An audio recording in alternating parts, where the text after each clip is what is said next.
Mas olha só, o líder espiritual Dalai Lama, que é um dos nomes mais falados desde ontem, após um vídeo de fevereiro circular na internet. Nesse vídeo tem um menino que aparenta ter aí cerca de 10 anos, 10 a 12 anos, e esse menino pede um abraço ao Dalai Lama, que pede para que o menino chupe a sua língua.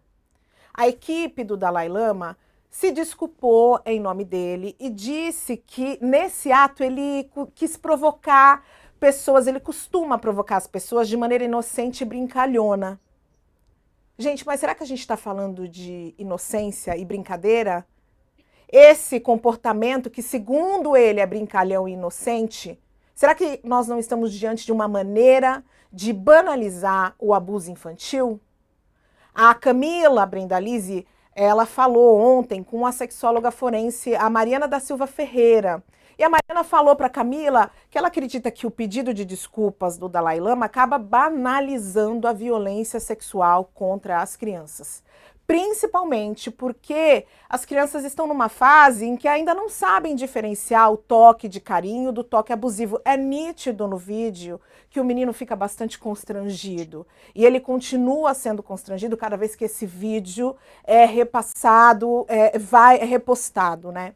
Para Mariana, o que a gente viu, na verdade, ali naquele vídeo foi um caso claro de abuso de poder de um religioso, de constrangimento de um menino que não era capaz de recusar ali aquele pedido. E aí eu chamo a atenção aqui para algo bastante importante, que é o poder na mão de homens, homens muito, muito poderosos, que são capazes de tudo. Semaia, e aí? Quando um líder religioso faz algo desse tipo, em frente às câmeras, e dá uma desculpa dessa, será que a gente tem uma mensagem aí muito errada sendo passada com relação a abuso sexual infantil? Cris, com certeza, né? Hoje eu conversei com a psicóloga, que é especialista em atendimento infanto-juvenil, é a Camila Generoso, que atende na Casa de Marias aqui em São Paulo, e ela levantou vários pontos que precisam estar no nosso radar quando a gente vai pensar em crianças que são submetidas a assédio e a abuso sexual, né? Um dos pontos que ela trouxe é exatamente o que você está dizendo, Cris, que é esse abuso da autoridade, né? Porque o que ela me disse foi que quando a criança se vê diante de uma pessoa que ela admira, que ela respeita, que ela vê como alguém que está acima dela, ela não tem o poder nem a capacidade de dizer não.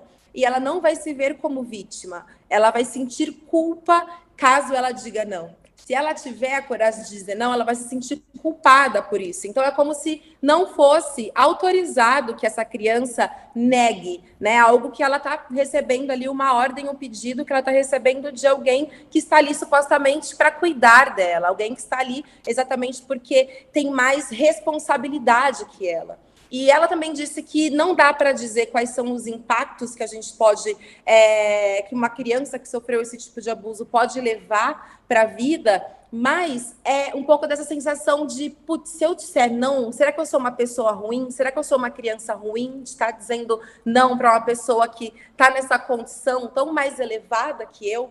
E a gente não pode esquecer que o abuso e o abuso sexual, o assédio às crianças não é uma coisa corriqueira, né? Aqui em São Paulo, aqui no Brasil, desculpa, nos últimos 4 anos, entre 2017 e 2020, mais de 180 mil crianças passaram por esse tipo de situação, né? E a maioria meninas. Mas quando a gente vê ali aquele jovem naquela situação, mesmo que as imagens tenham sido divulgadas com uma certa proteção, que é uma coisa que precisa ser utilizada quando a gente pensa em menores, né, borrar a imagem e tudo mais, é nítido que a criança se sente constrangida. Então, quando ele faz o pedido, dá para a gente perceber essa aproximação da criança e aquela hesitação, né? O vídeo não está completo, mas dá para sentir esse constrangimento. E aí, como que a criança se coloca nessa situação, né? O não veio.